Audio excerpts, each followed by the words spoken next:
Karl Mannheim. Ideologia e Utopia. Capítulo 1.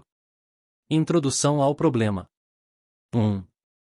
A concepção sociológica do pensamento. Este livro tem como tema central o pensamento concreto dos homens. O objetivo destes estudos não é, portanto, considerar o pensamento tal como ele aparece nos tratados de lógica. O que pretendemos é observar de que modo esse pensamento funciona na vida pública e na política, ou seja, como ele atua como um instrumento de ação coletiva. Os filósofos se interessaram por tempo demais apenas pelo seu próprio tipo de pensamento. Quando escreviam sobre esse assunto, tinham em mente, antes de tudo, a sua própria história, a história da filosofia, ou certos campos do saber absolutamente específicos, como a matemática e a física. No entanto, esse tipo de pensamento é aplicável apenas em circunstâncias inteiramente especiais, e aquilo que se pode aprender por meio de sua análise não pode ser transferido diretamente para outras esferas da vida. Mesmo quando esse pensamento é utilizável, ele se refere apenas a uma dimensão particular da realidade, dimensão esta que é insuficiente para os homens que procuram compreender e construir o mundo. Essa atividade do pensamento é tida por muitos como pré-científica, mas, paradoxalmente, ela passa a ser compartilhada também por lógicos e filósofos quando precisam tomar decisões práticas. De todo modo, essa atividade não deve ser explicada apenas por meio de uma análise lógica.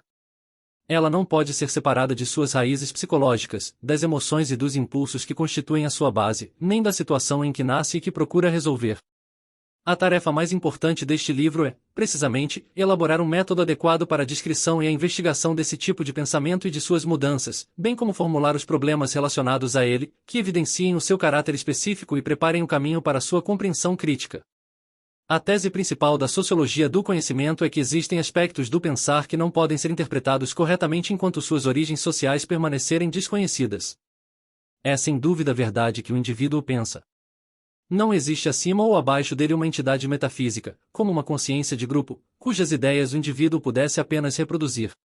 No entanto, seria falso concluir que as ideias e os sentimentos de um indivíduo nascem apenas nele e possam ser explicados exclusivamente com base em sua experiência pessoal. Assim como seria incorreto tentar reconstruir uma determinada língua a partir da observação de um único indivíduo, pois ele não fala uma língua própria, mas a língua de seus contemporâneos e daqueles que o precederam. Do mesmo modo, é um erro explicar o conjunto de uma perspectiva qualquer recorrendo apenas à sua origem na consciência do indivíduo. Somente em um sentido muito limitado é que o indivíduo cria por si mesmo o modo de falar e de pensar que lhe atribuímos. Ele fala a língua de seu grupo, e ele pensa da maneira como pensa o seu grupo. O indivíduo encontra à sua disposição certas palavras e certos significados. Estes termos não apenas determinam os caminhos de acesso ao mundo ao redor, como também indicam o ângulo de visão e o contexto em que a realidade foi compreendida por um certo grupo ou pelo indivíduo até aquele momento. O primeiro ponto a sublinhar é que a sociologia do conhecimento não parte propositalmente do indivíduo isolado para depois caminhar, como fazem os filósofos, para as alturas abstratas do pensamento puro. Ao contrário, a sociologia do saber busca compreender o pensamento no interior de uma situação histórico-social, da qual a reflexão individual surge apenas gradualmente. Assim, não devemos acreditar que sejam os homens em geral, ou pessoas isoladas, que pensam, mas homens que estão inseridos em certos grupos. Esses homens desenvolveram um estilo particular de pensamento e definiram sua posição por meio de uma adaptação progressiva a situações típicas. A rigor, não é correto dizer que o indivíduo sozinho pensa. É muito mais exato afirmar que ele contribui para levar adiante o pensamento de seus antecessores. Ele se depara com uma situação já dada, na qual existem modelos de pensamento apropriados a ela, e procura elaborá-los ou substituí-los por outros, para responder às novas exigências que nascem das transformações da realidade. Cada indivíduo está, portanto, predestinado em dois sentidos pelo fato de crescer em uma sociedade. Por um lado, ele encontra uma situação já constituída, por outro, tem de lidar com modelos já formados de pensamento e de comportamento. Um segundo traço caracteriza o método da sociologia do conhecimento: ele jamais separa o pensamento que existe na prática do contexto da ação coletiva, por meio da qual descobrimos o mundo em uma dimensão racional pela primeira vez. Os homens não se limitam, enquanto membros de um grupo, a coexistir uns ao lado dos outros. Eles não observam as coisas do mundo a partir de uma mentalidade puramente contemplativa e autossuficiente, nem se comportam como se fossem seres solitários. Ao contrário, eles agem e reagem uns aos outros no interior de grupos organizados, e o seu pensamento procede da mesma maneira. Essas pessoas lutam para mudar o mundo ao redor, tanto a natureza quanto a sociedade, ou tentam conservá-lo em determinada condição, conforme o caráter e a posição dos grupos a que pertencem. É precisamente essa vontade, inovadora ou conservadora, do grupo ao qual pertencem que orienta seus problemas, seus conceitos e suas formas de pensamento.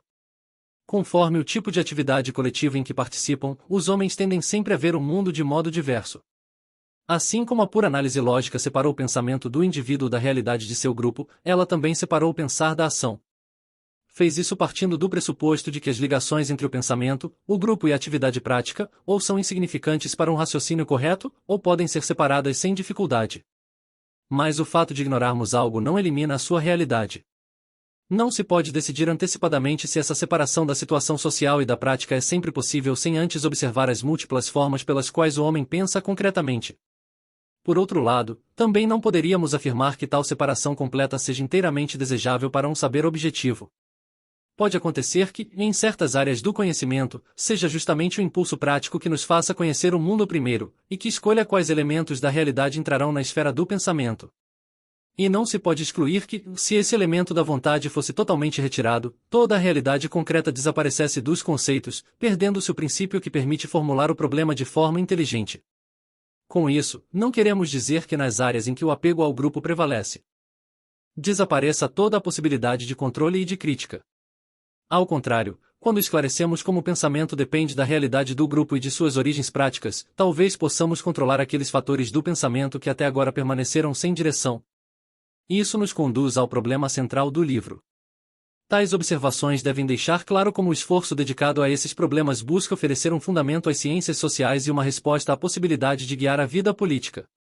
Continua sendo verdade, é claro, que nas ciências da sociedade o critério final de verdade ou falsidade deve ser buscado na investigação dos fatos objetivos, e a sociologia do conhecimento não pode substituir essa investigação. Mas a análise da realidade não é um ato isolado, ela ocorre em um contexto influenciado por valores e por impulsos coletivos e inconscientes. Nas ciências sociais, é esse interesse intelectual, nascido de uma atividade coletiva, que promove os problemas gerais e as hipóteses de pesquisa para ordenar a experiência. Somente quando conseguirmos transformar em observação consciente os diferentes pontos de partida e modos de pesquisa, poderemos esperar, com o tempo, controlar os motivos inconscientes que estão na base dessas formas de pensamento. Pode-se obter um novo tipo de objetividade nas ciências sociais, não tanto pela exclusão dos valores, mas, antes, por meio da consciência e do controle sobre eles. 2. A condição atual do pensamento. Não é de modo algum por acaso que o problema das origens sociais e práticas do pensamento tenha surgido em nossa geração. Tampouco é por acaso que os fatores inconscientes, que até agora condicionaram nosso pensamento e nossa atividade, tenham sido trazidos aos poucos para o nível da consciência e, assim, tornados acessíveis ao controle.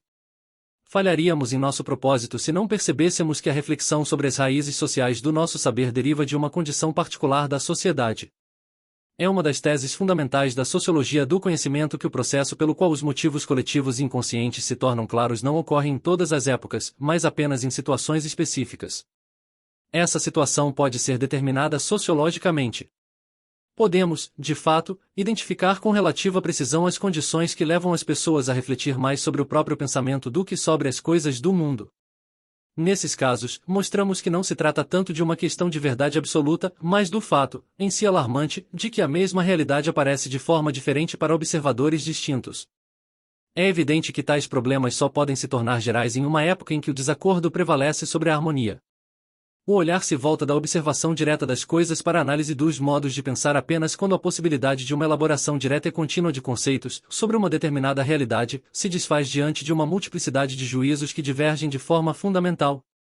Ora, estamos em condições de indicar, com mais exatidão do que qualquer análise geral e formal, em que situação social e cultural se afirma tal mudança de atenção. Esse deslocamento ocorre das coisas para o contraste das opiniões, e daí para os motivos inconscientes do pensamento. Pretendemos destacar, a seguir, apenas alguns dos fatores sociais mais importantes que atuam nessa direção. Antes de tudo, a multiplicidade dos modos de expressão do pensamento não pode se tornar um problema em períodos em que a estabilidade social garante e justifica a unidade interna de uma determinada visão de mundo. Enquanto os significados das palavras e os modos de raciocínio permanecerem os mesmos para cada membro do grupo, uma divergência de pensamento não pode existir naquela sociedade. Mesmo uma modificação gradual nos modos de pensar não é percebida pelos membros de um grupo que vive em situação estável, caso o processo de adaptação do pensamento aos novos problemas seja tão lento que exija várias gerações. Nesse caso, a própria geração dificilmente alcança, no decorrer de sua vida, mais do que uma consciência limitada da transformação em curso. Mas, além da dinâmica geral do processo histórico, outros fatores de natureza diversa devem ser considerados para que a multiplicidade dos modos de pensamento se torne perceptível e venha a ser objeto de reflexão. É, antes de tudo, a intensificação da mobilidade social que destrói a ilusão, dominante nas sociedades estáticas, segundo a qual tudo pode mudar, menos o pensamento, que permaneceria eternamente o mesmo. E o que mais importa é que as duas formas de mobilidade social, a horizontal e a vertical, contribuem de modos diferentes para revelar essa multiplicidade dos modos de pensar. A mobilidade horizontal, isto é, o movimento de uma posição para outra, ou de um lugar para outro, sem que haja mudança de posição social, nos mostra que diferentes povos ou grupos pensam de maneira diversa. Contudo, enquanto as tradições de um grupo local permanecem sólidas, o indivíduo continua tão preso às formas habituais de pensamento que tende a considerar as visões de outros grupos como curiosidades, erros, ambiguidades ou heresias. Nesse ponto, ainda não se duvida da correção das próprias tradições nem da uniformidade do pensamento em geral. Somente quando a mobilidade horizontal é acompanhada de uma intensa mobilidade vertical, ou seja, de um rápido movimento entre diferentes classes, no sentido da subida ou da queda social, é que a confiança na validade eterna das próprias formas de pensamento é abalada. A mobilidade vertical contribui de modo decisivo para tornar as pessoas incertas e céticas em relação à sua visão tradicional do mundo. É certo que, mesmo em sociedades de mobilidade vertical muito lenta, os grupos que operam na mesma estrutura social apresentam tipos distintos de experiência. Foi mérito de Max Weber ter demonstrado claramente, em sua Sociologia da Religião, como o mesmo fenômeno religioso é sentido de maneiras diversas por camponeses, artesãos, comerciantes, nobres e intelectuais. Em uma sociedade organizada por castas ou grupos fechados, a ausência de mobilidade vertical servia tanto para isolar as visões de mundo divergentes quanto para permitir diferentes interpretações da mesma religião comum, conforme as distintas condições de vida. Isso explica como a diversidade de pensamento, própria das várias castas, impediu o surgimento de uma consciência comum e recíproca, e, portanto, não podia se tornar um problema. De um ponto de vista sociológico, uma mudança decisiva ocorre quando se chega àquele estágio do desenvolvimento histórico em que as classes anteriormente isoladas começam a se comunicar e se realiza uma certa circulação social. O momento mais significativo dessa comunicação é alcançado quando as formas de pensamento e de experiência, que até então haviam se desenvolvido de maneira independente, são levadas a considerar as razões do contraste existente entre as várias visões de mundo. Em uma sociedade estabilizada, a simples infiltração dos modos de pensamento das classes mais baixas nos grupos dominantes não tem grande importância. Estes últimos não se deixam abalar intelectualmente e se limitam a reconhecer a possibilidade de variações no pensamento. Enquanto uma sociedade estiver organizada sobre bases autoritárias e o prestígio social for concedido apenas aos resultados da classe superior, esta não tem motivo para questionar sua própria realidade social nem o valor de suas ações. Somente uma democratização geral das estruturas faz com que o pensamento das camadas mais baixas adquira significado público. É, de fato, em virtude desse processo de democratização que os modos de pensamento próprios das classes subalternas passam, pela primeira vez, a possuir validade e prestígio.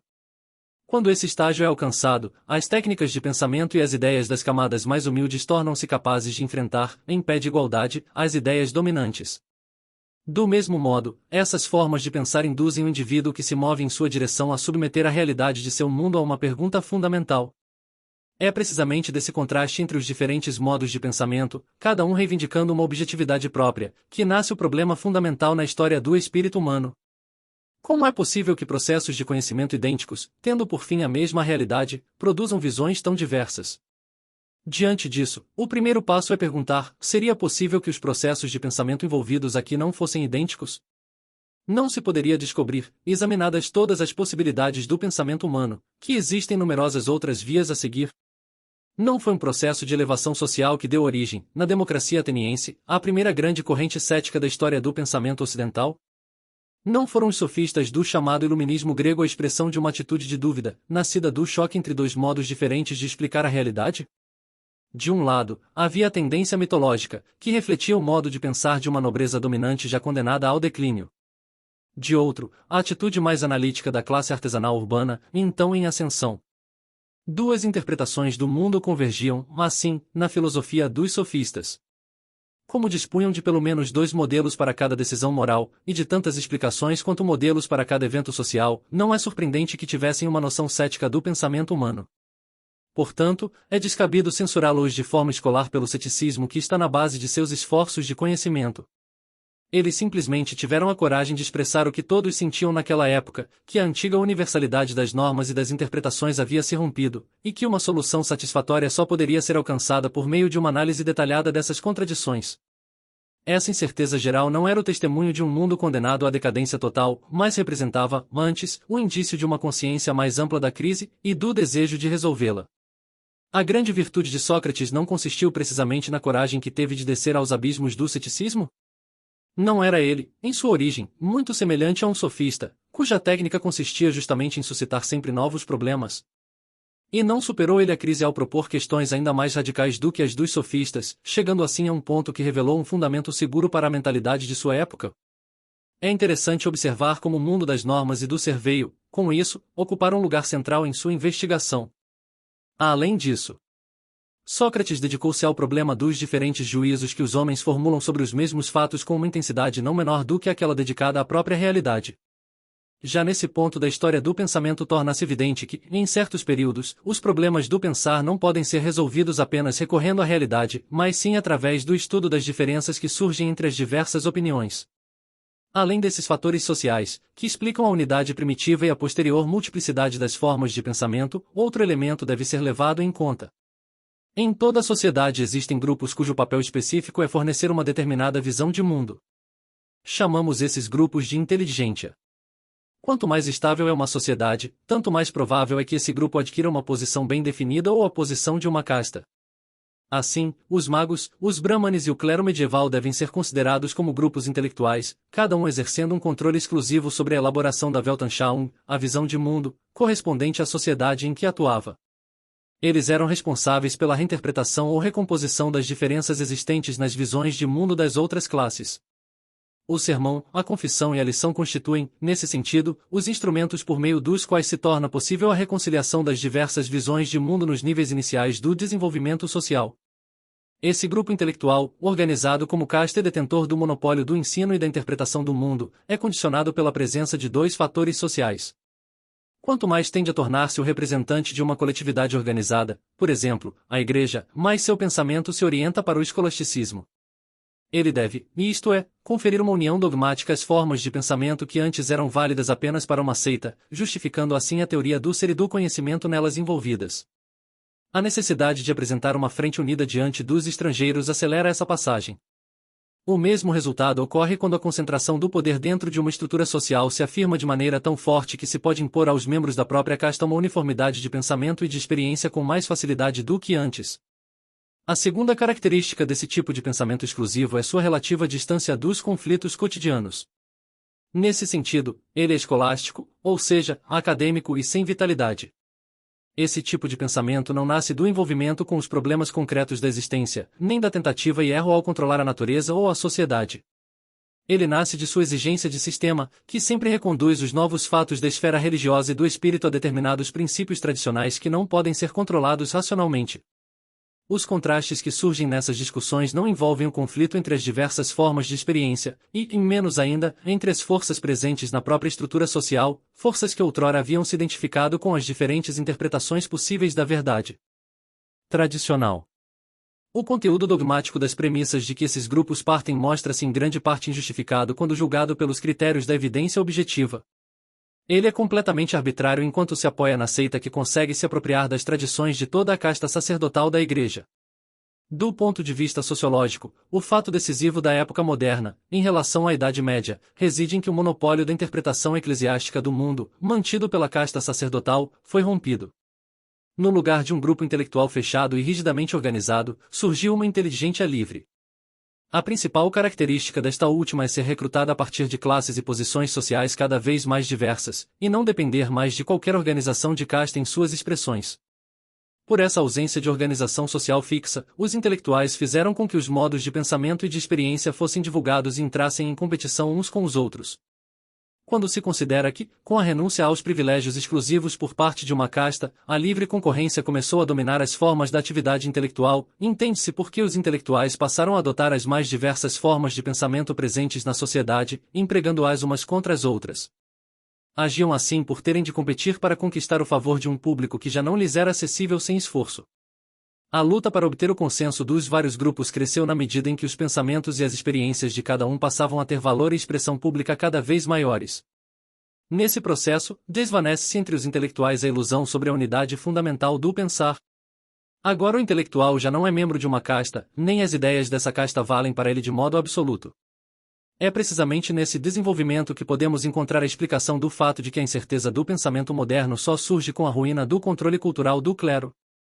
Com a liberação dos intelectuais da organização da Igreja, outras interpretações do mundo foram reconhecidas como legítimas. O fim do domínio intelectual da Igreja produziu uma riqueza cultural jamais vista. Mas, ao mesmo tempo, devemos atribuir à quebra da organização eclesiástica o fato de que a confiança na unidade e na natureza eterna do pensamento voltou a se quebrar. As origens da profunda incerteza que reina em nossos dias remontam a esse período, ainda que causas de natureza bem diversa tenham se somado em tempos mais recentes. Dessa profunda inquietação surgiram pela primeira vez aquelas formas novas de pensamento e de pesquisa, de caráter psicológico e sociológico, sem as quais não poderíamos sequer iniciar nosso problema. Por essa razão, tentaremos mostrar no próximo capítulo como as diversas formas de investigação de que dispomos nasceram dessa situação geral da sociedade. 3. A origem da concepção moderna, em epistemologia, psicologia e sociologia. A epistemologia foi o primeiro resultado filosoficamente importante que surgiu após a quebra daquela visão única de mundo que existia antes da Era Moderna. Assim como ocorreu na Antiguidade, ela representou uma primeira reflexão sobre o estado de incerteza que tomou conta dos pensadores. Ao buscarem os verdadeiros fundamentos do pensamento, esses estudiosos descobriram não apenas que existiam várias visões de mundo, mas também que existiam diferentes formas de compreender a própria natureza do ser. A epistemologia tentou eliminar essa incerteza, mas não fez isso por meio de uma teoria da realidade imposta de forma autoritária, nem por um saber que vem de fora do mundo. Ela buscou a solução através da análise do sujeito que conhece. Toda a reflexão da epistemologia se orienta pela relação entre o objeto e o sujeito. Ou ela parte do mundo dos objetos, que se supõe ser conhecido por todos, e explica a posição do sujeito no mundo para deduzir suas capacidades, ou, ao contrário, assume o sujeito como ponto de partida e tenta extrair dele a possibilidade de um conhecimento que seja válido. Nos períodos em que a visão do mundo real permanece mais ou menos a mesma, e prevalece uma observação do mundo sem contradições, existe a tendência de fundamentar a capacidade do sujeito em fatores objetivos. Assim, na Idade Média, quando se acreditava em uma ordem coerente da realidade e se pensava saber o valor de cada coisa, o valor do homem e do pensamento encontrava sua justificativa no mundo objetivo. Mas, após a crise que descrevemos, aquela visão da ordem real que era garantida pela Igreja tornou-se duvidosa. Não restou outra alternativa senão tomar o caminho oposto, em assumir o sujeito como ponto de partida, determinar o valor de seus processos de conhecimento, e procurar nele um ponto de referência para interpretar o mundo dos objetos. Embora os começos dessa tendência já existissem no pensamento medieval, ela surgiu com força total, pela primeira vez, no racionalismo da filosofia francesa e alemã, de Descartes a Leibniz e Kant, e também na filosofia inglesa, voltada para a psicologia, de Hobbes, Locke, Berkeley e Hume. Esse foi, antes de tudo, o significado da experiência de Descartes em A Luta Exemplar pela qual ele questionou todas as teorias tradicionais para, enfim, chegar ao ponto indiscutível, o seu penso, logo existo. Esse era o único ponto firme para começar a construir uma nova visão de mundo. Todos esses esforços escondem o pressuposto de que o sujeito é mais acessível do que o objeto, já que o objeto se tornou confuso por causa das muitas interpretações diferentes. Por isso, sempre que possível, devemos reconstruir como o pensamento nasce dentro do sujeito, pois isso está mais próximo do nosso controle. Ao preferir as observações práticas e a busca pelas origens, os pensadores expressavam a vontade de destruir qualquer princípio de autoridade. Era uma tendência de oposição à Igreja, que se via como a única intérprete oficial da realidade. Passou a valer apenas aquilo que eu posso controlar em minhas percepções, o que é validado pela minha própria experiência, e o que eu mesmo sou capaz de produzir ou pensar. Dessa forma, no lugar da tradicional história da criação contada pela Igreja, surgiu uma ideia de desenvolvimento que pode ser controlada pelo intelecto. Esse modelo, que ligava a ideia de mundo ao ato de conhecer, trouxe a solução para o problema da epistemologia.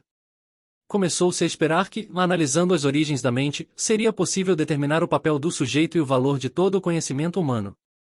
No entanto, continuava sendo verdade que essas tentativas de focar no sujeito eram um recurso usado por falta de algo melhor.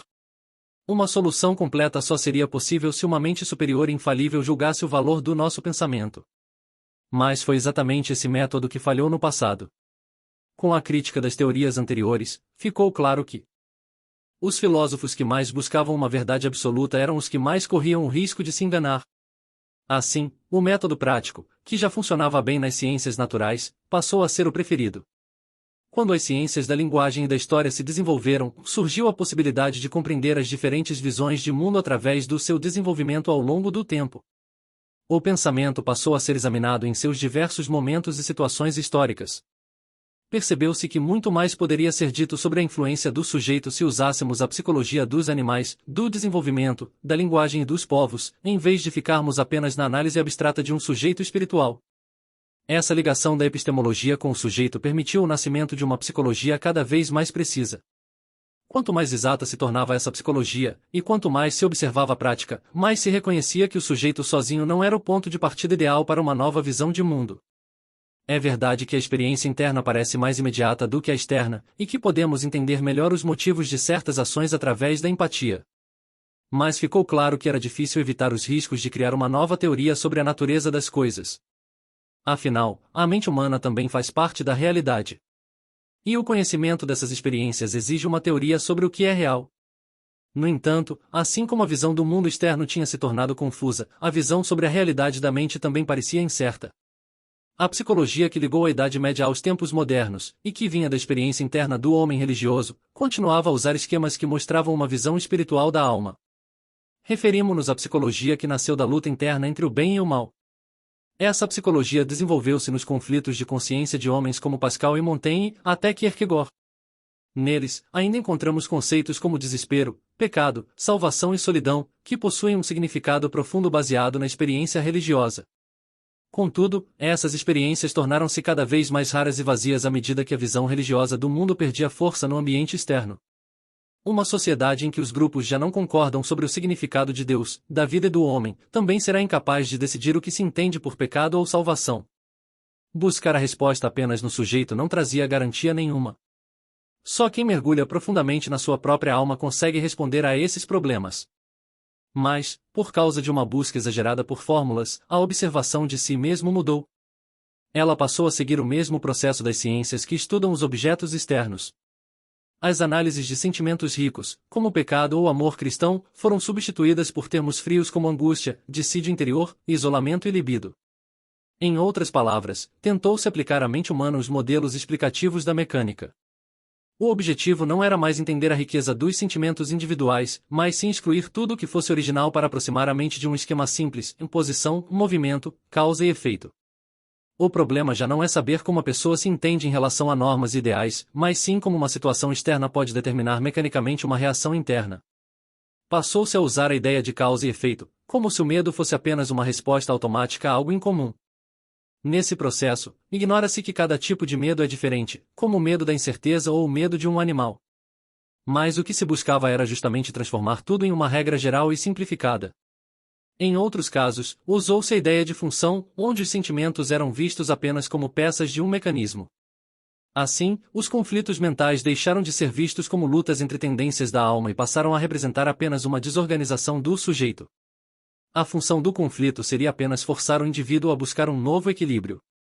Seria um erro negar o valor dessas ciências que usam conceitos de causa e função, elas facilitam o controle e funcionam para uma grande massa de fenômenos. Seria um erro impedir seu progresso. Mas uma coisa é usar uma pesquisa que traz resultados, outra é achar que ela é a única forma científica de ver a realidade. Hoje está claro que essa pesquisa puramente formal não explica tudo o que podemos aprender sobre o mundo, especialmente sobre a vida das pessoas. Os significados que foram descartados em nome da simplificação científica não são recuperados apenas por termos um rigor maior. Pode ser necessário deixar de lado os conteúdos concretos da vida para fazer um levantamento preciso, mas seria um fetiche científico acreditar que essa limpeza metodológica substitui a riqueza real da experiência. Mais errado ainda é acreditar que esses recortes abstratos da ciência consigam enriquecer nossa vida real. Mesmo tendo muitas informações sobre as causas dos conflitos, ainda não saberemos nada sobre a alma dos homens, nem como eles tentam recuperar seus valores quando estes são abalados. A determinação exata da causa e da função não explica quem eu sou concretamente, nem o que é a realidade do homem. Dessas fórmulas não nasce a interpretação de si mesmo e do mundo que é necessária para qualquer ação baseada em uma escolha. A teoria que trata tudo como mecânica e função tem seus méritos na psicologia. No entanto, ela erra quando tenta explicar toda a experiência da vida, pois não diz nada sobre o objetivo essencial do nosso comportamento, nem interpreta nossas ações em relação ao seu verdadeiro fim. Essa visão mecânica só é útil quando o objetivo e o valor já vêm de outra fonte, e precisamos examinar apenas os meios para chegar lá. Mas a função mais importante do pensamento na vida é fornecer um guia para nossa conduta quando temos de tomar decisões. Toda escolha real. Como avaliar outras pessoas ou decidir como a sociedade deve ser organizada, exige um julgamento sobre o bem e o mal. E sobre o significado da vida e da consciência. Neste ponto, deparamo-nos com um paradoxo. Essa separação de elementos formalizados, obtida por meio da mecânica e da teoria da função, nasceu, originalmente, para ajudar os homens a alcançarem seus objetivos práticos com mais facilidade. O mundo da realidade do espírito era examinado sob um ponto de vista mecanicista para que, através de uma análise comparativa, fosse possível determinar seus elementos básicos e agrupá-los em busca de um objetivo preciso. Quando esse procedimento analítico foi usado pela primeira vez, a atividade humana ainda possuía um fim último, muitas vezes baseado no que restava de um mundo passado, interpretado pela religião. Os homens procuravam conhecer o mundo para adaptá-lo a esse fim. Investigava-se a sociedade para chegar a uma forma de vida social mais próxima de Deus, e cuidava-se da alma para garantir o caminho da salvação. Mas, quanto mais se avançou na análise, mais o objetivo final foi desaparecendo da investigação, a ponto de hoje um pesquisador poder dizer com Nietzsche: esqueci por que comecei a ser. Se examinamos os fins que a ciência se propõe hoje, o problema já não envolve a alma, a natureza ou a sociedade, limitamo-nos, no máximo, a buscar uma condição técnica ou social que represente um ponto ideal, um óptimo. Esse fim aparece somente em certos casos. Quando, por exemplo, perguntamos a um psicanalista para que fins ele trata o paciente, muitas vezes ele não oferece outra resposta senão a de uma adaptação o melhor possível. Mas ele não pode dizer, com base apenas na sua ciência, se esse ponto ideal é realmente bom, pois toda a finalidade foi eliminada da ciência desde o princípio. Revela-se, assim, outro lado do problema. Sem um princípio de avaliação, sem a mínima consciência de um objetivo, não podemos fazer nada na vida social ou psíquica. Sabemos que, mesmo quando se adota um ponto de vista puramente de causa e efeito, apenas mais tarde percebemos o sentido que estava implícito na visão de mundo da qual partimos. Essa visão de mundo era a contradivisão da experiência em tantas observações isoladas. Usando termos da teoria da forma, a Gestalttheorie, diremos que tal visão permitia unir os elementos da conduta e enxergar um contexto unitário onde, de outro modo, tudo estaria separado. Mesmo que a visão mágico-religiosa do mundo seja considerada falsa, ela ainda servia, do ponto de vista funcional, para integrar os fragmentos da experiência interna e externa, ajustando-os a um certo tipo de comportamento. Os significados que atribuímos à realidade, sejam verdadeiros ou falsos, têm a função de fixar a atenção dos indivíduos que pretendem agir juntos sobre um certo julgamento da realidade. Uma situação só pode ser chamada assim quando é definida do mesmo modo pelos membros do grupo. O fato de um grupo chamar os outros de hereges e lutar contra eles pode ser verdadeiro ou falso, mas é apenas por meio dessa definição que a luta passa a representar uma situação da sociedade. Um grupo pode lutar para criar uma sociedade fascista ou comunista, mas é apenas por causa desse objetivo que a situação ganha sentido e os acontecimentos se organizam. Analisar os elementos depois que o fato ocorreu, esvaziando-os de seu conteúdo real. Não diz nada sobre a unidade do comportamento. As experiências mais íntimas não podem ser compreendidas se não forem ligadas ao seu verdadeiro significado. Do ponto de vista funcional, a origem de nossas ideias tem um lugar importantíssimo. Esse processo leva a ver os acontecimentos do modo que é próprio de um certo grupo. Pertencemos a um grupo não apenas porque nascemos nele ou lhe devemos obediência, mas, antes de tudo, porque vemos o mundo à sua maneira, nos termos que são característicos daquele grupo. Em toda concepção está guardada a experiência de um determinado grupo. Quando alguém diz reino, usa esse termo com o significado do seu grupo. Não participa dele quem considera o reino apenas uma organização administrativa, como o sistema de correios. Os modos como interpretamos a realidade atuam como um elemento de estabilidade para conhecermos o mundo em busca do nosso objetivo prático. O mundo externo e a experiência interna aparecem em constante movimento. Por isso, os verbos são símbolos mais adequados do que os substantivos.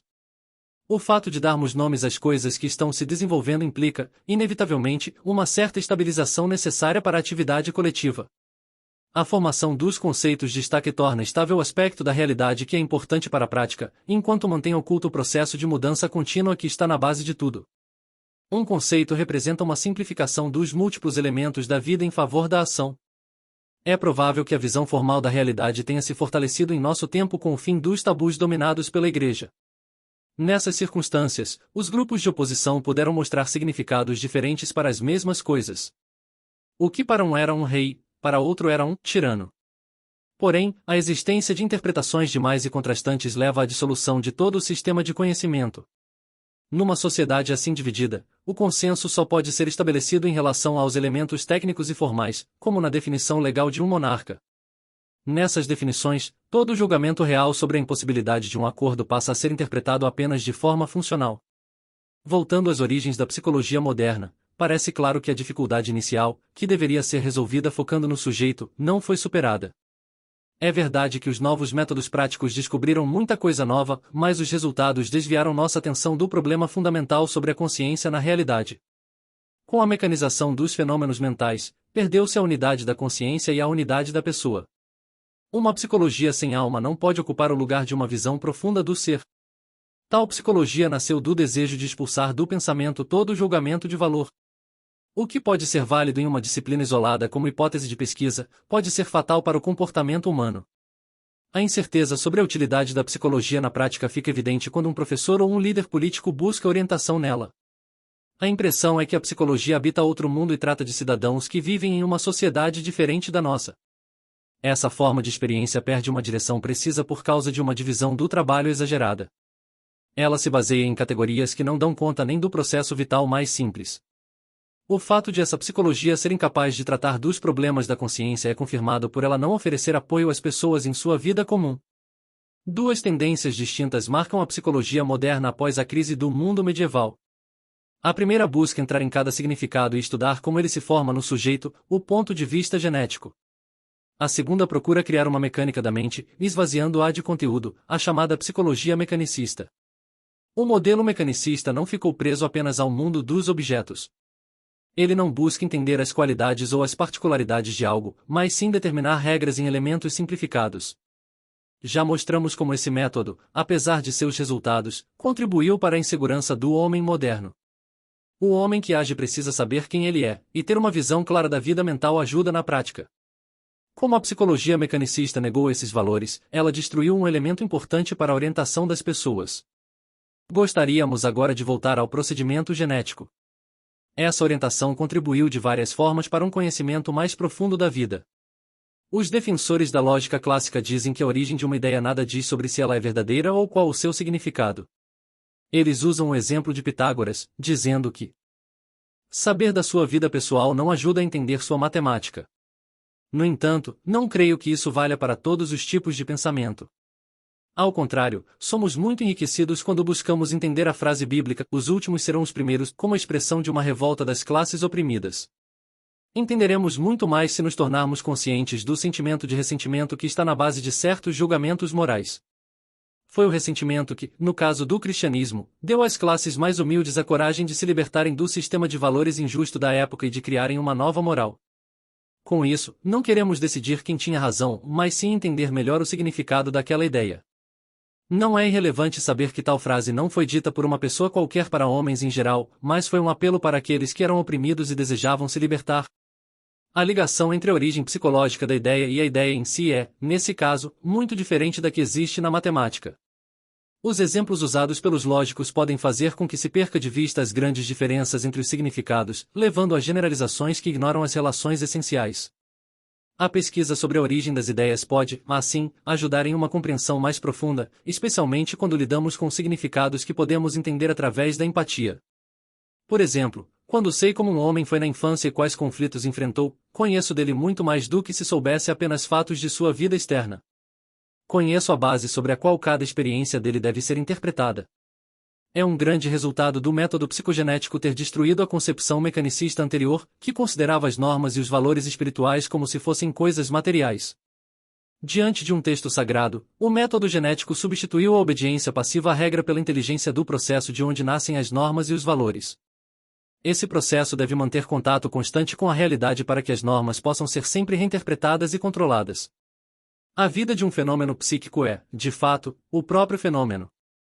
O significado da história e da vida está contido em seu desenvolvimento e em seu fluir. Essas ideias foram descritas pela primeira vez pelos românticos e por Hegel, mas, desde então, precisaram ser redescobertas várias vezes. Havia, contudo, um duplo limite nesse conceito de origem psicológica, tal como ele foi se desenvolvendo e penetrando nas ciências do espírito, como a história das religiões, da literatura e da arte. Esse limite ameaçou transformar-se em uma restrição ao valor de tal pesquisa. O limite mais importante do procedimento psicogenético depende do fato de que todo significado deve ser compreendido à luz de seu nascimento e em relação à experiência original que lhe serve de fundo. Daí surge uma restrição danosa, e essa pesquisa tem valor apenas em uma dimensão individual. Na maioria dos casos, a origem de um significado foi investigada no domínio da experiência pessoal, e não no coletivo. Assim, por exemplo, se encontrássemos uma ideia, como a transformação da moral expressa na frase "os últimos serão os primeiros", e desejássemos explicá-la, recorríamos à biografia individual de seu autor. Buscávamos compreender a ideia exclusivamente com base nos eventos da história pessoal daquele autor. É claro que se pode obter muito com esse método, já que as experiências que nos condicionam acontecem em nós mesmos. Mas é igualmente evidente que, embora isso possa ser suficiente para explicar um comportamento individual, como faz a psicanálise ao investigar a infância, a análise apenas da vida do indivíduo não basta para nos fazer compreender um tipo de conduta social. Ela não explica, por exemplo, uma mudança de valores que transforma todo o sistema de vida de uma sociedade.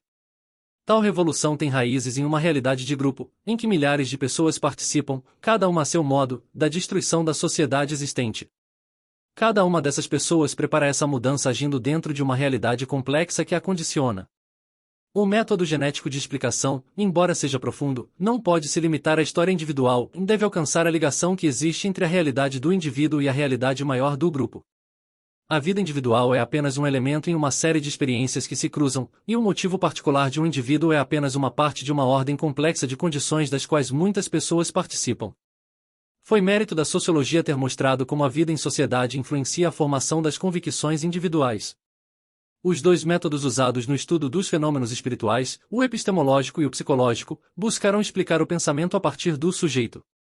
O que importa aqui é que, em ambas as soluções, eles imaginaram a mente do indivíduo separada do grupo. Desse modo, introduziram na ciência e na psicologia aqueles falsos pressupostos que a sociologia teve depois de corrigir. A sociologia reagiu a esse desligamento aparente do indivíduo em relação à realidade do grupo onde ele pensa e vive. A ficção do indivíduo isolado e autossuficiente está na base da teoria do conhecimento individualista e da psicologia genética. A teoria do conhecimento colocava o sujeito sozinho como se ele, desde o início, tivesse todas as capacidades humanas e pudesse construir sozinho uma ciência da realidade apenas pelo contato com o mundo externo. Da mesma forma, na psicologia individualista, o indivíduo atravessa fases de desenvolvimento onde a sociedade serve apenas para liberar capacidades que ele já teria ao nascer. Ambas as teorias nascem de um clima de individualismo exagerado, como o do período romântico e liberal, que só pôde existir em uma situação social onde o vínculo entre o grupo e o indivíduo se havia perdido. Nessas circunstâncias, os observadores esqueceram o papel da sociedade e passaram a acreditar que as características humanas dependiam apenas da natureza do sujeito. Criticamos essa ficção porque ela introduz contradições no entendimento de como conhecemos as coisas. É, com efeito, completamente errado pensar que o indivíduo consiga construir uma visão de mundo partindo apenas de sua própria experiência. Tampouco podemos acreditar que ele compare suas ideias com as de outros, construídas de modo independente, para que, após uma discussão, surja a verdadeira visão de mundo aceita por todos. Contra essa tese, é muito mais correto ver o conhecimento como um processo de cooperação que nasce da vida do grupo, onde cada um desenvolve seu saber a partir de um objetivo e de uma atividade comuns.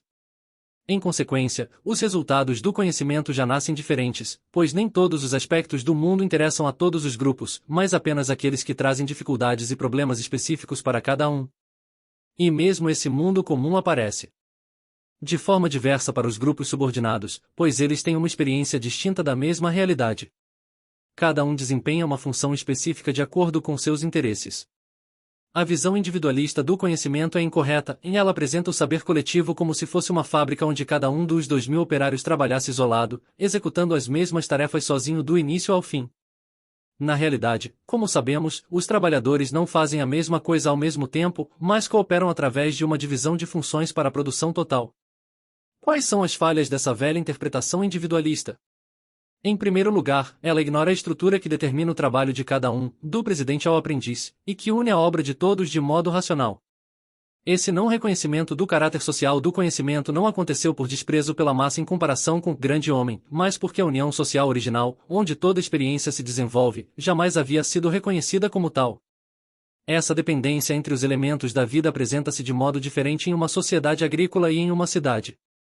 Na cidade, os diversos grupos têm sempre problemas diferentes e chegam a soluções diversas, inclusive sobre o mesmo objeto.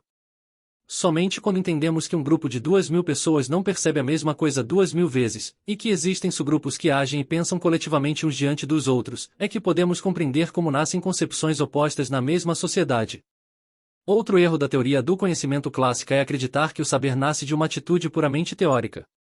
Tomasse um fato marginal como se fosse o principal. Geralmente, o pensamento humano não é movido por um desejo de contemplação, mas requer um impulso emocional para garantir uma orientação na vida do grupo. Precisamente porque o conhecer é coletivo, o pensamento do indivíduo isolado é apenas um caso especial e recente. Ele pressupõe aquela comunidade de saber que nasce de experiências formadas de modo inconsciente. Uma vez que o pensamento se baseia na atividade do grupo, somos obrigados a reconhecer a força desse elemento inconsciente da coletividade. A visão sociológica do saber leva à descoberta do fundamento irracional do pensamento. O fato de a ciência ter demorado a descobrir o fator social no conhecimento não surpreende, se pensarmos que essas disciplinas surgiram quando a sociedade era francamente individualista. Elas se organizaram no tempo do subjetivismo radical. Na época em que a ordem medieval terminava e nascia a ordem liberal e capitalista. Nesse período, os intelectuais que estudavam esses problemas estavam em uma situação onde os vínculos sociais originais lhes eram desconhecidos. Por isso puderam apresentar o conhecimento como algo tipicamente individualista. Eles tinham em mente a realidade das minorias dominantes, marcada pela competição individual. Assim, a sociedade parecia apenas um conjunto de atos isolados e pensamentos individuais. Esse individualismo extremo fez com que a estrutura social liberal não fosse reconhecida como um todo, embora a iniciativa dos indivíduos seja sempre condicionada pelas oportunidades da vida social. Por outro lado, é verdade que existem sociedades onde certos grupos, por causa da competição livre, conseguem um grau maior de autonomia no pensamento. Apesar disso, é um erro definir a natureza do pensamento em geral com base nessa situação histórica especial. Seria forçar a história a considerar essa condição excepcional como uma regra da psicologia e do conhecimento. Não teremos uma teoria adequada enquanto não reconhecermos, desde o início, o caráter social do saber, tratando o pensamento individual como algo absolutamente excepcional. Não é, portanto, por acaso que a análise sociológica tenha surgido tarde. Nem é por acaso que ela apareça no momento em que o homem busca reagir a uma sociedade desorientada com um tipo de ordem mais orgânica. Em tal situação, surge um sentimento geral de que as experiências estão ligadas umas às outras e à atividade de toda a comunidade. Assim, a nova teoria do conhecimento que está nascendo busca entender as raízes sociais do saber. Com ela, pretende-se oferecer uma nova orientação para a vida, que se opõe à desordem produzida pelo excesso de individualismo e de mecanização. As três abordagens, a epistemológica, a psicológica e a sociológica, são as três formas mais importantes que a investigação do conhecimento assumiu. Procuramos apresentá-las como partes de uma situação única, surgindo uma após a outra em uma sequência necessária. Desse modo, elas formam a base das reflexões que serão desenvolvidas neste livro. 4. O controle do inconsciente coletivo como problema do nosso tempo. O surgimento do problema relacionado à multiplicidade dos modos de pensamento, que apareceram ao longo do desenvolvimento científico, e o reconhecimento dos motivos coletivos que até agora permaneceram ocultos, constituem um aspecto da incerteza que caracteriza nossa época. Apesar da ampla difusão democrática do saber, os problemas filosóficos, psicológicos e sociológicos, aos quais nos referimos anteriormente, foram confinados a uma minoria relativamente pequena de intelectuais. Esse esforço cultural acabou sendo considerado, pouco a pouco, por esses mesmos intelectuais, como um privilégio profissional e uma preocupação particular, se não fosse pelo fato de que todas as camadas sociais, com o avanço da democracia, foram empurradas para dentro da discussão política e filosófica. Ainda assim, a exposição anterior já mostrou como as bases da discussão promovida pelos intelectuais penetravam profundamente na realidade social, concebida em seu conjunto. Em muitos aspectos, suas questões não faziam senão refletir, de modo mais intenso e racional, a crise social e espiritual que envolvia toda a sociedade. A ruptura da concepção objetivista do mundo, que havia encontrado na Igreja seu amparo durante a Idade Média, também se tornava visível nas consciências mais simples. O que os filósofos discutiam entre si em termos racionais era igualmente experimentado pelas massas na forma da luta religiosa. Quando várias igrejas tomaram o lugar de um único sistema doutrinário baseado na revelação, sobre o qual se apoiava, em grande parte, o mundo estável dos camponeses, e quando muitas pequenas seitas surgiram onde antes havia uma religião universal, as mentes dos homens mais simples foram abaladas por uma tensão semelhante àquela vivida pelos filósofos diante da coexistência de numerosas teorias sobre a realidade e o conhecimento. No início dos tempos modernos, o movimento protestante substituiu o conceito de salvação, garantido pela instituição objetiva da Igreja, pela ideia de uma certeza subjetiva da salvação. À luz dessa doutrina, cada pessoa deveria decidir, de acordo com a própria consciência, se sua conduta era agradável a Deus e conduzia à salvação. Assim, o protestantismo tornou subjetivo um critério que até então era objetivo, agindo de modo semelhante à moderna epistemologia, que se transferiu da ordem objetivamente garantida da realidade para o sujeito individual. Não foi longo o caminho entre a certeza subjetiva da salvação e uma perspectiva psicológica em que, pouco a pouco, a observação do processo psíquico se tornava mais importante que os próprios princípios relativos à salvação, que antes os homens procuravam descobrir em suas almas. Por outro lado, a crença em uma ordem objetiva do mundo se opunha à luta travada pelos grandes estados contra a Igreja durante o período do absolutismo iluminado, e o esforço que faziam para substituir a interpretação religiosa do mundo por uma fundamentada no Estado. Ao agir assim, sustentavam e promoviam a causa do iluminismo, uma das armas à disposição da nascente burguesia. O Estado moderno e a burguesia triunfaram na medida em que a ideia racional e natural do mundo foi substituindo gradualmente a visão religiosa. Ainda assim, essa concepção não chegou a penetrar verdadeiramente nas camadas mais amplas da sociedade. Além disso, a difusão da visão racionalista ocorreu sem que os grupos nela envolvidos tivessem alcançado uma situação social que permitisse a individualização das formas de vida e de pensamento. A ausência dessa condição gerava um modo de vida que, por carecer também de qualquer mito coletivo, tornava-se quase insustentável. O comerciante, o empresário e o intelectual ocupavam, cada um à sua maneira, uma posição que exigia decisões racionais diante dos problemas apresentados pela vida cotidiana. Para chegar a essas escolhas, tornava-se indispensável que o indivíduo libertasse seu próprio julgamento da influência dos outros e passasse a pensar nas diversas questões a partir de seu interesse particular. Isso não era verdadeiro para os camponeses do antigo regime nem para as mais recentes massas de trabalhadores subordinados, que ocupavam posições em que se exigia pouca iniciativa e nenhuma previsão de caráter especulativo. A conduta dessas pessoas era guiada, em certa medida, por mitos, tradições ou pela fé em um líder. Os homens que, na vida cotidiana, não são levados pela natureza de seus problemas a tomar iniciativas pessoais, a refletir por conta própria sobre o que é verdadeiro ou falso, que nunca têm a oportunidade de analisar as situações em seus elementos específicos e, portanto, não conseguem desenvolver uma forma de consciência capaz de resistir, mesmo quando é preciso se afastar do modo de julgar característico do grupo ao qual pertencem, e de pensar sozinhos, esses homens. Dizíamos, não serão capazes, nem mesmo no campo religioso, de suportar uma crise profunda como o ceticismo. A vida, concebida em termos de um equilíbrio que precisa ser constantemente reconstruído, é o novo elemento que se impõe ao homem moderno, no plano individual, se ele pretende viver de acordo com a racionalidade do iluminismo.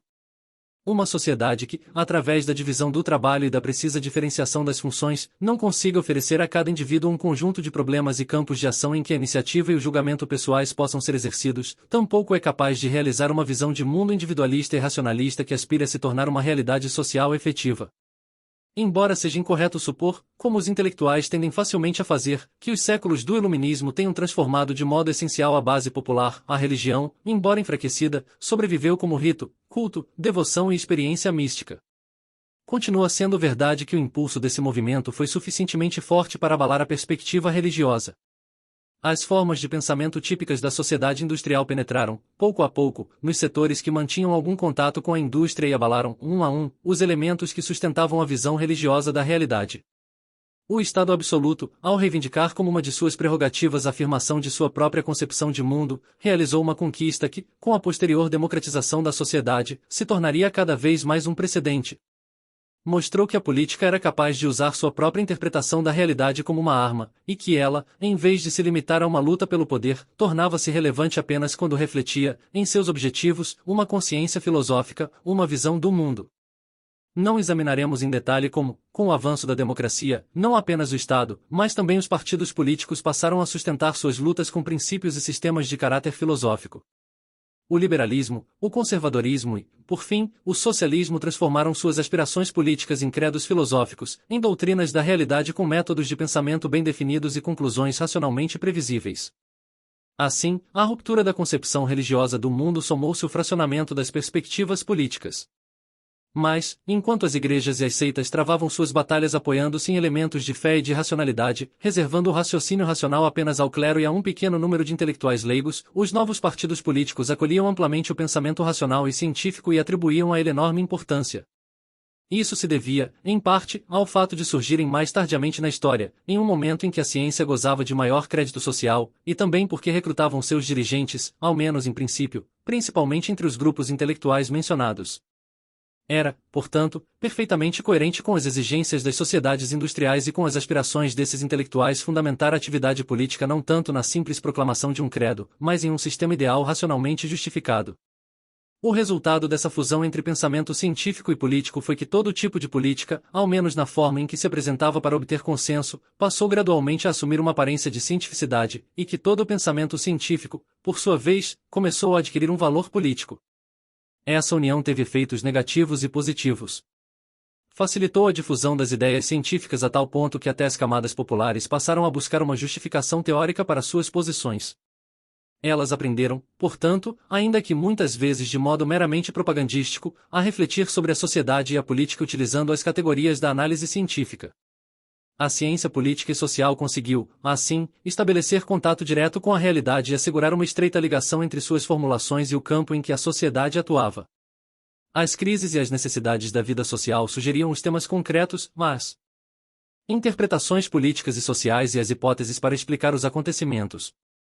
As teorias de Adam Smith e as de Karl Marx, para mencionar apenas esses dois, foram elaboradas na tentativa de interpretar e analisar os eventos que envolviam a coletividade.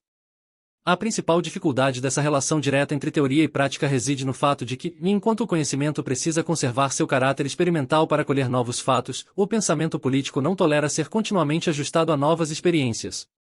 Os partidos políticos, devido à sua estrutura organizacional, não conseguem manter a flexibilidade necessária nos métodos de pensamento, nem estão dispostos a aceitar qualquer resposta que possa contrariar suas exigências. Estruturalmente, são corporações públicas e organismos de luta, o que os empurra em direção ao dogmatismo. Quanto mais os intelectuais se tornavam funcionários partidários, mais perdiam a capacidade de assimilação e a flexibilidade que haviam caracterizado sua condição anterior. O outro perigo que surge dessa aliança entre ciência e política é que, as crises do pensamento político, correspondem também às crises do saber científico. No entanto, concentraremos nossa atenção apenas em um fato que se tornou de grande importância para a situação contemporânea. A política é essencialmente conflito e tende cada vez mais a se transformar em uma luta de vida ou morte. Quanto mais violento se torna esse confronto, mais ele liberta as correntes emocionais que antes atuavam de modo inconsciente e as empurra para o domínio da consciência. O debate político possui um caráter fundamentalmente distinto daquele de natureza acadêmica.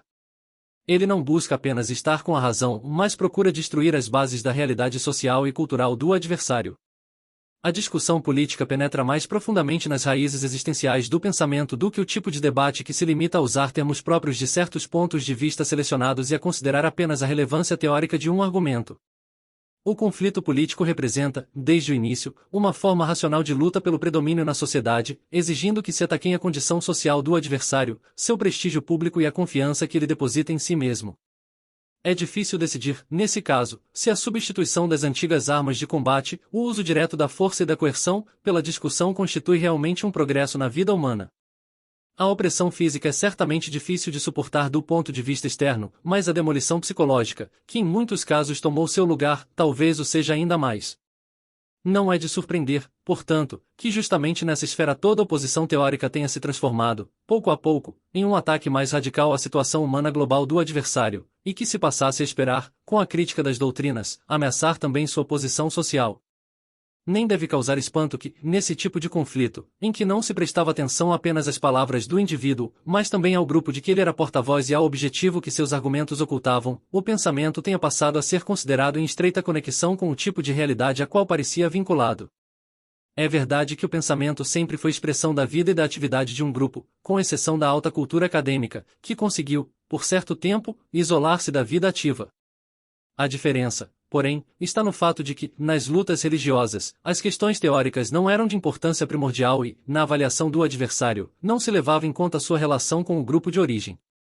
Os fatores sociais presentes nos fenômenos culturais ainda não haviam se tornado evidentes para os pensadores da época individualista. No debate político que ocorre nas democracias modernas, onde as ideias representam com mais clareza determinados grupos, a determinação social e existencial tornou-se mais facilmente perceptível.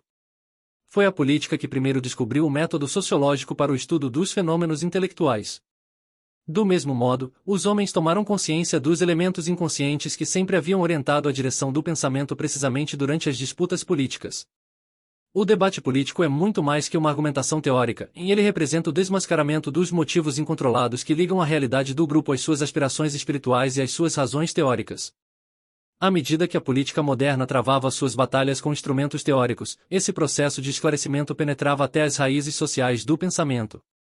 A descoberta das origens sociais do pensamento assumiu, portanto, inicialmente, a forma de um desmascaramento.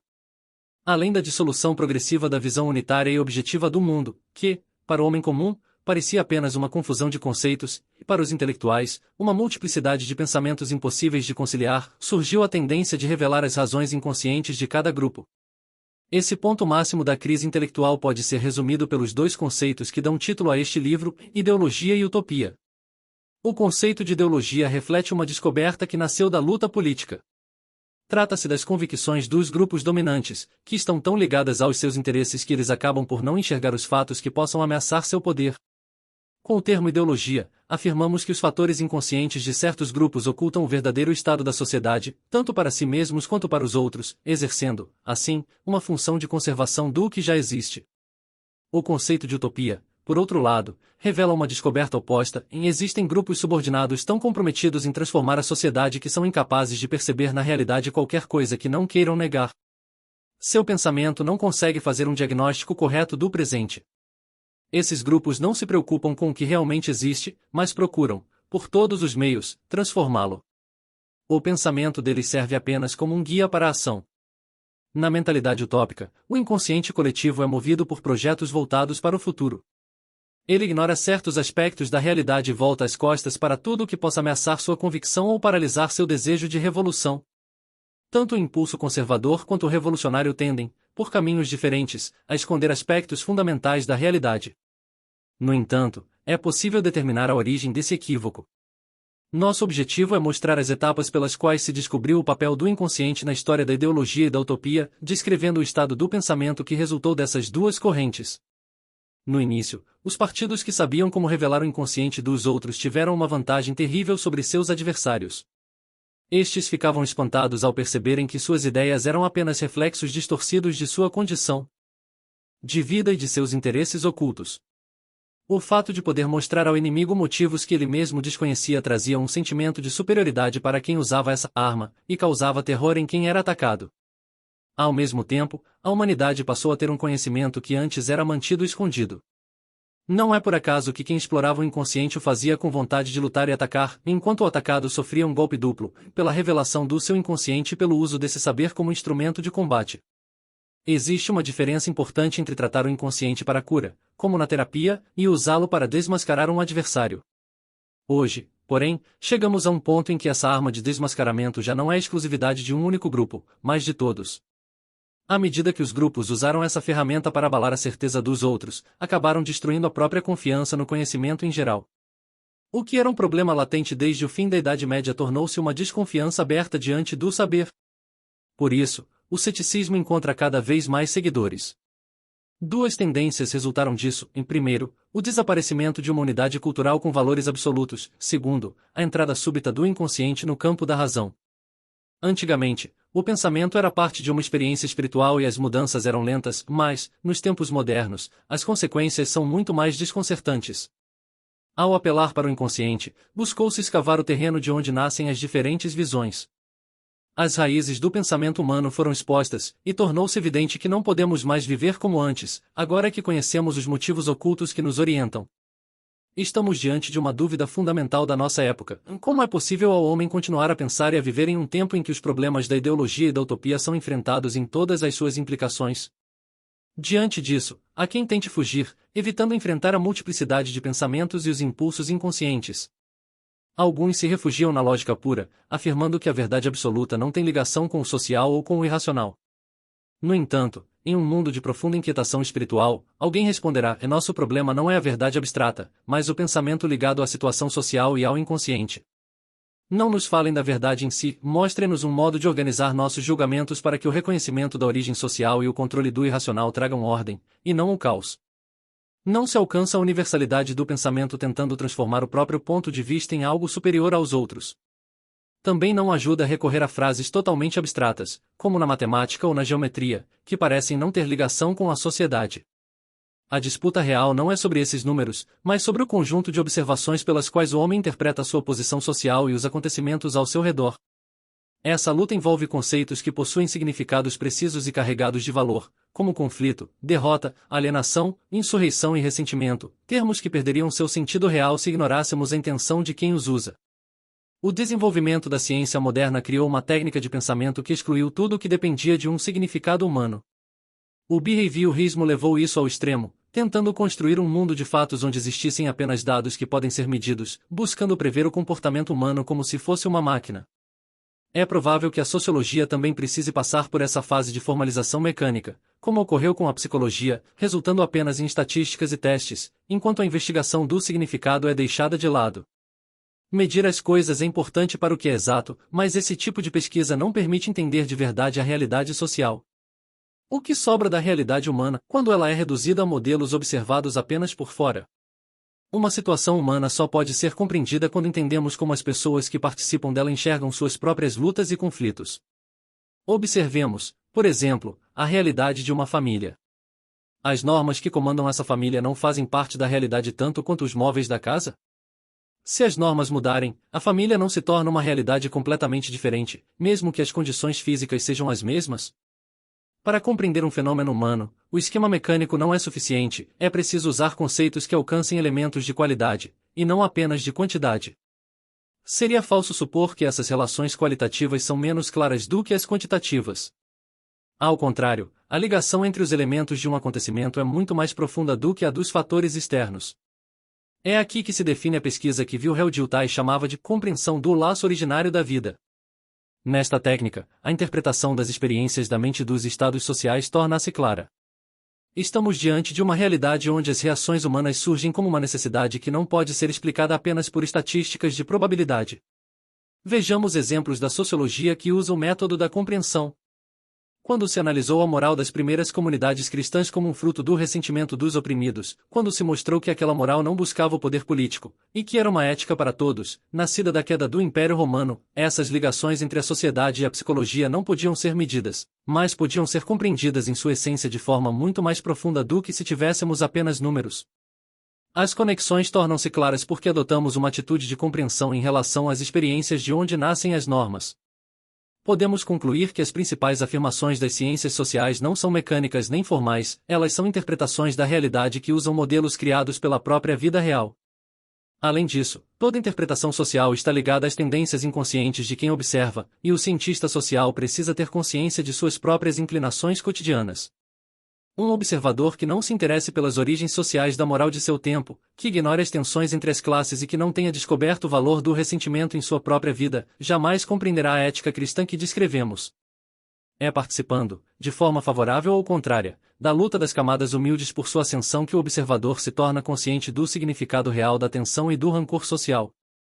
Classes subalternas, ascensão social e ressentimento não são conceitos formais, são categorias capazes de penetrar no verdadeiro sentido da realidade. Se essas categorias e os julgamentos que nascem delas fossem transformados em fórmulas frias, o tipo de pensamento que surge justamente quando o ressentimento cria uma nova lei nos escaparia completamente. Quanto mais examinamos o termo ressentimento, mais fica claro que, embora pareça apenas descrever uma atitude, ele carrega na verdade julgamentos de valor. Se deixássemos esses julgamentos de lado, a ideia perderia sua força e realidade. Além disso, se o estudioso não tivesse interesse em reconstruir o sentimento do ressentimento, a tensão que existia no cristianismo primitivo seria para ele algo completamente inacessível. Também nesse caso, a base para compreender a realidade consiste em uma vontade orientada para entender o seu sentido essencial. Quem deseja atuar de forma verdadeira nas ciências sociais deve participar do processo da sociedade. E essa participação não significa que os fatos serão distorcidos ou observados de modo errado. Ao contrário, estar inserido na vida social é uma condição necessária para compreender a sua natureza mais íntima. Do mesmo modo, o tipo de participação determina a maneira como o pesquisador formula seus problemas. Negar os elementos de qualidade e reprimir a própria vontade não produz objetividade, pelo contrário, leva a um erro sobre o que é a essência da realidade. O oposto também não é verdadeiro, ou seja, não se pode dizer que quanto maior o preconceito, maior será a objetividade. Nessa área existe uma dinâmica própria, onde o impulso político se submete a um controle consciente. Há um momento em que esse impulso político bate de frente com algo que provoca uma reflexão crítica sobre si mesmo, um momento em que a própria vida, especialmente nas grandes crises, se eleva e percebe seus próprios limites. É nesse ponto que o problema da ideologia e da utopia se torna objeto da sociologia do conhecimento, enquanto o ceticismo e a dúvida, que surgem da destruição mútua das opiniões políticas, transformam-se em ferramentas de libertação. Esse ceticismo acelera a autoconsciência e o controle, levando a uma nova ideia de objetividade. Aquilo que parece insuportável na vida, que é continuar vivendo sem saber nada sobre o mundo do inconsciente, é, na verdade, uma condição histórica necessária para a ciência ter uma consciência crítica. Assim como, na vida pessoal, o autocontrole só se desenvolve quando nossos impulsos encontram um obstáculo que nos faz refletir, também no saber o confronto com outras realidades revela quem nós realmente somos. Podemos afirmar que nos tornamos senhores de nós mesmos quando as causas inconscientes que estavam escondidas aparecem de repente e podem ser guiadas pela razão. O indivíduo alcança um saber objetivo não porque reprime sua vontade de agir ou deixa de julgar, mas por meio do exame e do confronto consigo mesmo. O critério dessa tomada de consciência é que não apenas a realidade, mas nós mesmos, nos tornamos objetos de conhecimento. Em outras palavras, nós nos descobrimos não como sujeitos abstratos, mas como seres humanos envolvidos em uma situação até então desconhecida, e pressionados por condições das quais antes não tínhamos consciência. Nesses momentos, a ligação íntima entre nossa função na sociedade, nossos condicionamentos e nossa experiência do mundo se manifesta de repente. Daí vem o paradoxo, e a possibilidade de sermos livres das determinações da sociedade cresce na mesma medida em que aumenta o conhecimento que temos sobre ela. As pessoas que mais falam sobre liberdade humana são, muitas vezes, as mais presas à determinação social, pois não suspeitam o quanto sua conduta é guiada por interesses específicos. Ao contrário delas, são justamente aqueles que insistem na influência dos fatores sociais que buscam superá-los. Eles procuram descobrir os motivos ocultos da conduta para transformar essas forças em decisões da razão. Mostrar como o progresso do nosso conhecimento está ligado ao aumento do autocontrole não é algo por acaso. Essa ampliação do conhecimento individual é um exemplo do desenvolvimento de todo o saber situado na história, um saber que não apenas acumula informações, mas que busca compreender as ligações reais da vida. Essa ligação profunda só pode ser alcançada por um método de interpretação baseado na compreensão, cujos avanços estão ligados ao progresso da autoconsciência de cada um. Esse processo, em que a consciência de si permite expandir o saber sobre o mundo, não se refere apenas ao indivíduo, mas também envolve o grupo. Embora apenas os indivíduos sejam capazes de ter consciência, pois não existe uma mente do povo, é preciso reconhecer que há uma diferença importante entre o indivíduo que percebe seus próprios motivos ocultos e aquele que é capaz de explicá-los, relacionando-os à visão que compartilha com seu grupo. Nesse ponto, surge a pergunta: será que esse processo de tomada de consciência não segue regra alguma?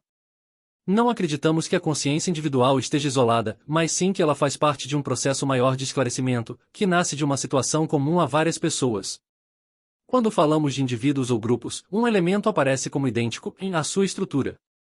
O traço fundamental dessa estrutura é que o mundo, quando se torna um problema, não é uma realidade separada do sujeito, mas se baseia nas experiências dele. A realidade se revela conforme aparece ao sujeito durante o seu desenvolvimento, à medida que ele amplia seu horizonte. O que ainda não integramos em nossa teoria do conhecimento é a diferença objetiva entre o saber das disciplinas sociais e o saber técnico ou mecânico. O primeiro vai além da simples lista de fatos e enfrenta o conhecimento determinado pela situação, tema que voltará a ser discutido neste trabalho. Quando a relação entre as ciências sociais e o pensamento condicionado pela situação fica clara, temos motivo para investigar tanto os pontos positivos quanto os perigos desse modo de pensar. É importante partirmos do estado de crise e incerteza de onde surgiram tantos riscos quanto as novas chances de encontrar uma solução.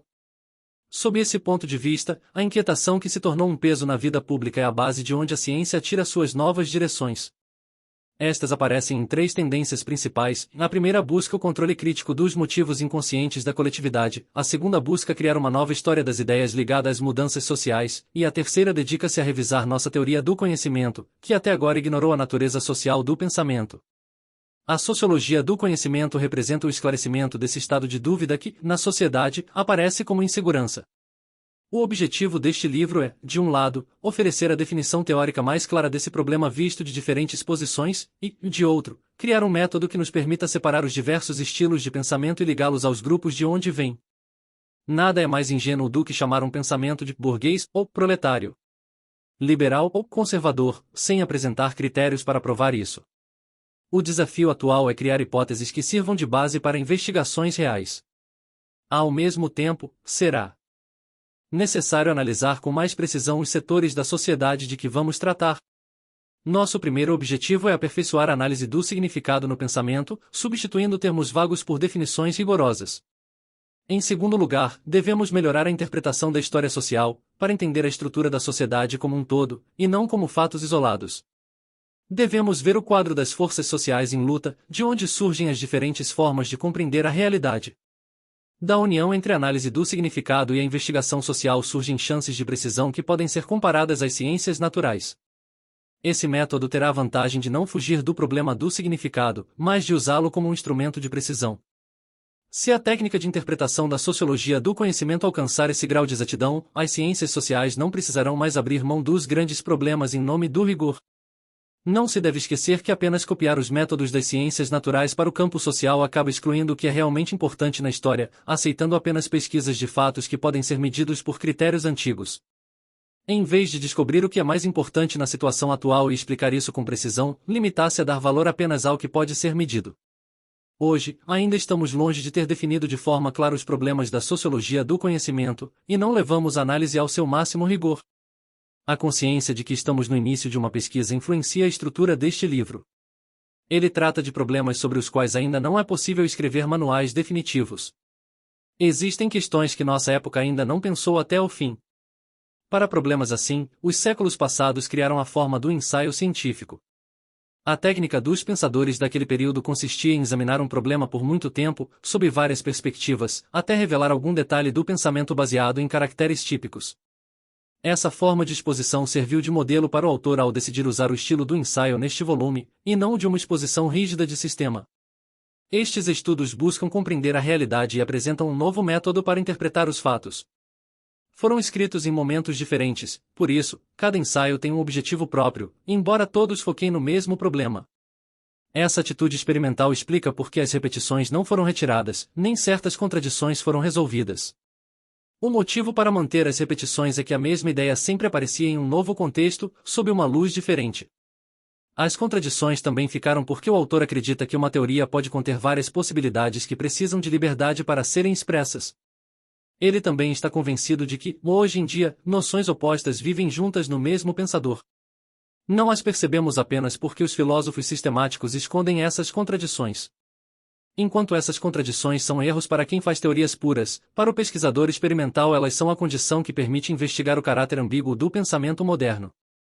Um breve resumo dos temas dos próximos capítulos oferece um panorama geral. Na segunda parte examina as mudanças no conceito de ideologia, mostrando como elas estão ligadas a transformações sociais e como o termo pode ter significados diferentes. A terceira parte trata da ciência política, como ela é possível mesmo sabendo que todo pensamento pode ser ideológico. Mostraremos como os conceitos de teoria e prática mudam conforme o grupo que os utiliza. A quarta parte examina a mentalidade utópica, analisando o elemento utópico no nosso pensamento e como ele se liga aos movimentos sociais. A quinta parte oferece, por fim, um resumo sistemático da nova disciplina, a sociologia do conhecimento. Karl Mannheim. Ideologia e utopia.